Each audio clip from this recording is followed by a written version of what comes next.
तो जैसे कि हमने लास्ट एपिसोड के अंदर देखा था, वहाँ पर खड़े हुए दोनों ऑफिसर जो होते हैं उन्हें अचानक से कुछ आवाज़ें जो होती है वो आने लगती है, जिसे सुनकर वे सामने की तरफ देखते हुए बोलते हैं कि आखिर ये कैसी आवाज़ें है। और इतना बोलते के साथ ही उनका ध्यान जो होता है वो अचानक से गॉडजिला के ऊपर जाता है। और अब गॉडजिला की पीठ को देखने के बाद में वे दोनों हैरान होते हुए बोलते हैं कि क्या ये आइसलैंड जो है वो अपनी जगह से मूव कर रहा है, और इसे देखकर ऐसा क्यों लगता है कि ये हमारी तरफ आ रहा है। और अब इतना बोलते के साथ ही उन्हें जो गॉडजिला की बॉडी होती है वो सही से नज़र जो है वो आने लगती है, जिसे देखते के साथ ही उनमें से एक बंदा जो होता है वो चिल्लाते हुए बोलता है कि एक मिनट, ये तो वार क्राफ्ट है। जो उनका दूसरा जो बंदा होता है वो बोलता है कि ये तो हमारी तरफ ही आ रहा है, ऐसा लगता है कि शायद आज हम लोग जो है वो मारे जाएंगे। और उनके इतना बोलते के साथ ही अचानक से हम देखते हैं कि एक शिप जो होती है वो सीधे उसी तरफ आने लगती है, जिसे देखकर वे दोनों खुश होते हुए बोलते हैं कि ये तो डिस्ट्रॉयर है। फाइनली जो डिस्ट्रॉयर है वो यहाँ पर आ चुके हैं, जिसका मतलब है कि अब हम लोग जो है वो बच जाएंगे। और उनके इतना बोलते के साथ ही हम देखते हैं कि वे दोनों शिपें जो होती है वो सीधे ये हाव की तरफ जो है वो बढ़ने लगती है, जिन्हें देखकर ये हाव भी सीधे उन शिपों की तरफ आने लगता है। और अब उन शिपों को देखते के साथ ही ये हाव जो होता है वो भी पानी से बाहर जो है वो आ जाता है। और पानी से बाहर आते हुए बोलता है कि वो ऐसा लगता है कि फाइनली हम लोग जो है वो अपनी डेस्टिनी पर जो है वो पहुंच चुके हैं। तो चलो, टाइम आ चुका है अब जो हमारे दुश्मन है उन्हें ख़त्म कर देने का। और अब इतना बोलते के साथ ही ये हाव जो होता है वो सीधे न्यूक्लियर ब्लैक बॉल अटैक जो होता है उसे बनाना शुरू कर देता है, जो कि देखने में भी बहुत ज़्यादा खतरनाक जो है वो लग रहा होता है। और उसे बनाते के साथ ही सीधे उन शिपों के ऊपर शूट कर देता है, जिसका हमें बहुत पावरफुल धमाका वहाँ पर देखने के लिए मिलता है। और हम देखते हैं कि उस अटैक का जो इम्पैक्ट होता है वो इतना ज़्यादा होता है कि पानी के अंदर एक बहुत बड़ी सुनामी जो होती है वो तैयार हो जाती है, जो कि सीधे अब उस आइसलैंड की तरफ जो है वो बढ़ने लगती है। जिसे देखते के साथ ही वहाँ पर खड़े हुए दोनों के दोनों ऑफिसर जो होते हैं वो भी बहुत ज़्यादा घबराने लगते हैं। और घबराते हुए बोलता है कि ये बिल्कुल भी सही नहीं हुआ, समुद्र के अंदर सुनामी बन चुकी है जो कि सीधे हमारी तरफ आ रही है। और उनके इतना बोलते के साथ ही अब हमारा व्यू जो होता है वो हेडक्वार्टर के अंदर आ जाता है, जहाँ पर कि एक बंदा जो होता है वो चिल्लाते हुए बताता है कि हमें एक अर्जेंट मैसेज जो है वो रिसीव हुआ है, जिसके अंदर की बताया गया है कि एक हाईएस्ट रैंक का मिस्टीरियस बीस्ट जो है वो अचानक से हमारी टेरिटरी के अंदर आ गया है। और उसने हमारी वाटर टेरिटरी के अंदर आते के साथ ही हमारी ऑलरेडी 2 वॉरशिप जो थी उन्हें पूरी तरीके से डिस्ट्रॉय कर दिया है। जो सुनते के साथ ही जो उनका ऑफिसर होता है वो वहाँ पर आते हुए बोलता है कि चिंता करने की कोई ज़रूरत नहीं है, क्योंकि इस टाइम पर हमारे पास में न्यूली अमेरिकन इक्विपमेंट और उसी के साथ में शाइनी वारक्राफ्ट मौजूद है। तो इसीलिए अपनी सारी फायर पावर जो है वो वहाँ पर जल्दी से लगा दो, और इसी के साथ में यहाँ पर जो बाकी की कंट्री है उनके अंदर भी सिग्नल जो है वो भेज दो कि जो साउथर्न ईस्ट ट्रायंगल रीजन है उसके अंदर क्या हो रहा है। क्योंकि हमारे पास में बहुत ही अच्छा मौका है, हम यहाँ पर जो अमेरिकन इक्विपमेंट है इसका इस्तेमाल कर केवल उस बीस्ट को ही ख़त्म जो है वो नहीं करेंगे, बल्कि हम यहाँ पर जो बाकी की कंट्री है उन्हें भी एक सिग्नल जो है वो दे देंगे कि इस टाइम पर हम लोग जो है वो पहले की तरह कमज़ोर नहीं रहे। और अगर इस बीस्ट के खिलाफ में हम लोग जो है वो इस बैटल को जो है वो जीत जाते हैं तो हम पूरे के पूरे वर्ल्ड के अंदर बहुत ज़्यादा फेमस जो है वो हो जाएगी। अब फाइनली ऐसा लगता है कि हम लोग जो है वो इस वर्ल्ड की हिस्ट्री के पिनिकल पर जो है वो पहुँचने वाले हैं। और अब उस कमांडर के इतना बोलते के साथ ही जो उसका ऑफिसर होता है वो उसे बताता है कि कमांडर जो मॉन्स्टर था उसका सिग्नल जो है वो पूरी तरीके से डिसअपेयर हो चुका है। जो सुनते के साथ ही जो कमांडर होता है वो भी काफ़ी ज़्यादा हैरान रह जाता है, हैरान होते हुए बोलता है कि क्या सिग्नल डिसअपेयर हो गया, क्या वो मारा जा चुका है। और उसके इतना बोलते के साथ ही हमारा व्यू जो होता है वो ये हाव के अंदर आ जाता है, जो कि पानी के अंदर मौजूद होता है। और वो अपने मन में सोचता है कि जो साउथर्न ईस्ट ट्रायंगल रीजन है इसके अंदर काफ़ी सारी कंट्री जो है वो मौजूद है, तो मैं अगर एक एक करके इन सभी को ख़त्म करने जाऊँगा तो इनकी आर्मी को डिस्ट्रॉय करने में मुझे बहुत ज़्यादा टाइम लग जाएगा। तो इसीलिए जितना जल्दी हो सके उतना जल्दी मुझे इस मैटर को ख़त्म जो है वो कहना होगा, क्योंकि मैं बेफालतू के इस तरह के जो लोग हैं उनके ऊपर अपने ज़्यादा से ज़्यादा टाइम जो है वो बर्बाद करना नहीं चाहता हूँ। और अब इतना सोचते के साथ ही ये हाव जो होता है वो वॉरशिप के नीचे आ जाता है, और उन सभी वॉरशिप के नीचे आते हुए अपने मन में सोचता है कि ये वॉरशिप जो है वो इनकी कंट्री को रिप्रेजेंट करती है, और इन्होंने अपनी सारी असिस्ट जो है वो इसी के अंदर लगा दी है। तो इसीलिए सबसे पहले जो ये वॉरशिप है इन्हें ही पूरी तरीके से डिस्ट्रॉय जो है वो करते हैं, ताकि इनकी जो उम्मीदें है वो पूरी तरीके से ख़त्म जो है वो हो सके। तो अब टाइम आ चुका है जो गॉडजिला अल्टीमेट है उसे अनलीश जो है वो करने का। और अब ये हाव के इतना बोलते के साथ ही अचानक से हम देखते हैं कि पानी ऊपर उठने लगता है, और अचानक से ही एक बहुत पावरफुल धमाका हमें पानी के अंदर देखने के लिए मिलता है, जिसका सारी वॉरशिप जो होती है वो हवा में उड़ जाती है।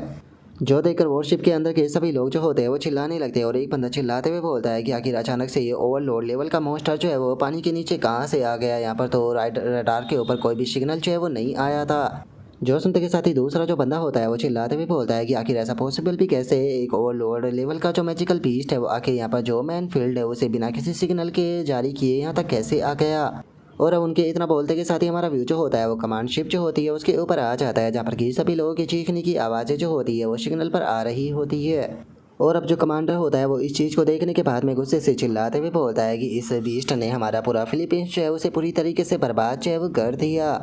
और अब इतना बोलते के साथ ही जो कमांडर होता है वो गुस्से में अटैक करने का ऑर्डर जो है वो दे देता है। और अब कमांडर के ऑर्डर को सुनते के साथ ही हम देखते हैं कि वे सभी लोग जो होते हैं वो धड़ कर अपने ये हाव के ऊपर जो अटैक होते हैं वो करना शुरू कर देते हैं, जिस कारण हम देखते हैं कि वहाँ पर बहुत ही पावरफुल धमाके जो होते हैं वो होने लगते हैं। लेकिन हम देखते हैं कि उनके अटैकों के कारण जो ये हाव होता है उसे वहाँ पर कुछ भी जो है वो नहीं होता। और अब जो ये हाव होता है वो उन धमाके से बाहर आने लगता है, जिसे देखते के साथ ही वे सभी लोग चिल्लाते हुए बोलते हैं कि डैम इट, उसके ऊपर तो अटैकों का बिल्कुल भी असर नहीं हो रहा, जल्दी से यहाँ से भागो और अपनी जान बचाओ। और उनके इतना बोलते के साथ ही जो ये हाव होता है वो उनके ऊपर अपना जो अटैक होता है वो शूट कर देता है। अटैक करते हुए बोलता है कि क्या तुम भागना चाहते हो, लेकिन इसके लिए अब बहुत ज़्यादा देर हो चुकी है। और इतना बोलते के साथ ही हम देखते हैं कि ये हाव जो होता है वो उनकी बची हुई जो शिपें होती है उन्हें भी डिस्ट्रॉय कर देता है।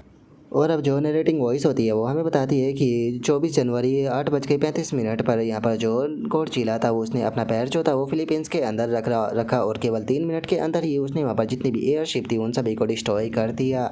और 8:50 तक जितने भी फिलीपींस के अंदर मार्शल आर्टिस्ट जो थे वो मौजूद थे, उन सभी को जो गॉडजिला था उसके द्वारा पूरी तरीके से डिस्ट्रॉय जो है वो कर दिया गया। जो भी उसके सामने आया कोई भी उसके सामने नहीं टिक पाया। और 9:15 पे जो गॉडजिला था वो वहाँ पर पूरी तरीके से तबाही मचाने के बाद में ट्रायंगल रीजन के अंदर जो बाकी की कंट्री थी उन सभी को डिस्ट्रॉय करने के लिए उनकी तरफ निकल गया।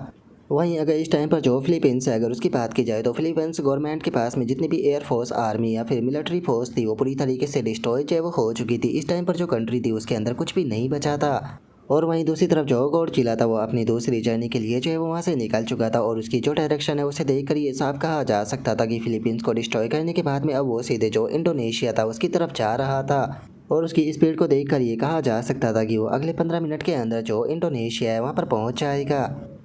और अब उस नरेटिंग वॉइस के इतना बोलते के साथ ही हमारा व्यू जो होता है वो एक बंदे के ऊपर आ जाता है, जो कि अपने ओरा को रिलीज करते हुए बोलता है कि तुम्हारे जैसे एक मामूली से मॉन्स्टर की इतनी हिम्मत कैसे हो गई कि वो यहाँ पर आकर पैर रख सके। मैं ईस्ट एशिया का सबसे पावरफुल एक्सपर्ट हूँ और मैं तुम्हें अपनी कंट्री के अंदर पैर भी जो है वो रखने नहीं दूंगा। और अब उस बंदे के इतना बोलते के साथ ही जो ये हाव होता है वो एक ही अटैक में उस बंदे को वहीं पर ही ख़त्म जो है वो कर देता है। और जो नरेटिंग वॉइस होती है वो हमें बताती है कि जो गॉडजिला था उसे केवल 20 मिनट का टाइम लगा पूरे इंडोनेशिया की जितनी भी आर्मी फोर्स थी उन्हें डिस्ट्रॉय करने में। और इंडोनेशिया को पूरी तरीके से डिस्ट्रॉय करने के बाद में जो गॉडजिला था वो वहाँ से म्यांमार और जो साउथ कोरिया था उसकी तरफ निकल गया। और अब उस नरेटिंग वॉइस के इतना बोलते के साथ ही हमारा व्यू जो होता है वो म्यांमार के अंदर आ जाता है, जहाँ पर कि एक बंदा जो होता है वो वहाँ से भागते हुए बोलता है कि डैम इट, मुझे जल्दी से यहाँ से निकलना होगा क्योंकि वो बास्टर्ड मोस्टर जो है वो जल्दी ही यहाँ पर जो है वो पहुँच जाएगा। इस टाइम पर साउथर्न ईस्ट के जो ऑफिसर है वो सभी के सभी जल्दी से यहाँ से भाग चुके हैं, वे सभी लोग मुझसे ज़्यादा तेज निकले। और मुझे जो इन्फॉर्मेशन मिली है उसके मुताबिक जो वो बास्टर्ड मोस्टर है वो अगले 20 मिनट के अंदर जो म्यांमार है उसके अंदर जो है वो आ जाएगा। तो इसीलिए अगर मैं अपनी जान बचाना चाहता हूँ तो मुझे जल्दी से यहाँ से निकलना होगा। और इतना बोलते के साथ ही वो अपने प्लेन के अंदर बैठकर वहाँ से निकल जाता है। और वहाँ से जाते हुए बोलता है कि अगर मैं हमारा डिस्ट्रॉय भी हो जाता है तो मुझे इससे कोई फ़र्क नहीं पड़ता, यहाँ पर सबसे ज़्यादा ज़रूरी है कि मुझे अपनी जान बचानी होगी। और अब इतना बोलते के साथ ही हम देखते हैं कि वो मोटा सा आदमी जो होता है वो आराम से बैठकर अपने प्लेन के अंदर जो है वो जाने लगता है। और अब सुकून की सांस लेते हुए बोलता है कि चलो फाइनली मैं इस बास्टर्ड जगह से निकल गया। वैसे तो म्यांमार के अंदर अपने सर्वर को बनाने के लिए मुझे काफ़ी लंबा टाइम जो है वो लगा था, लेकिन कुछ ही पल में जो मेरा सर्वर था वो पूरी तरीके से डिस्ट्रॉय हो गया। लेकिन कोई फ़र्क नहीं पड़ता, मैं यहाँ पर कोई दूसरी कंट्री जो है वो देखूंगा जहाँ पर कि मैं अपना कमबैक जो है वो वापस से कर सकूँ। और अब इतना बोलते के साथ ही उस बंदे का ध्यान जो होता है वो अचानक से जो प्लेन का शीशा होता है उसके ऊपर जाता है। और अब जैसे ही वो प्लेन के शीशे की तरफ देखता है तो उसे पता चलता है कि जो प्लेन का शीशा होता है उसके ऊपर एक अजीब सा जो सेल होता है वो चिपका हुआ होता है, जो कि उस बंदे को देखकर बहुत ही फनी तरीके से उसे हेलो बोलता है। जो देखते के साथ ही वो बंदा भी बहुत ज़्यादा घबरा जाता है और चिल्लाते हुए बोलता है कि आखिर अब ये क्या है। और अब उस बंदे की इतना बोलते के साथ ही जो हमारा आज का एपिसोड है वो भी यहीं पर ही कंप्लीट जो है वो हो जाता है। तो नेक्स्ट एपिसोड के अंदर देखिए कि आगे क्या होता है। अगर आप लोगों को वीडियो अच्छी लगी हो तो लाइक करना, चैनल को सब्सक्राइब करना। मैं मिलता हूँ नेक्स्ट एपिसोड के अंदर, तब तक के लिए बाय बाय गाइस।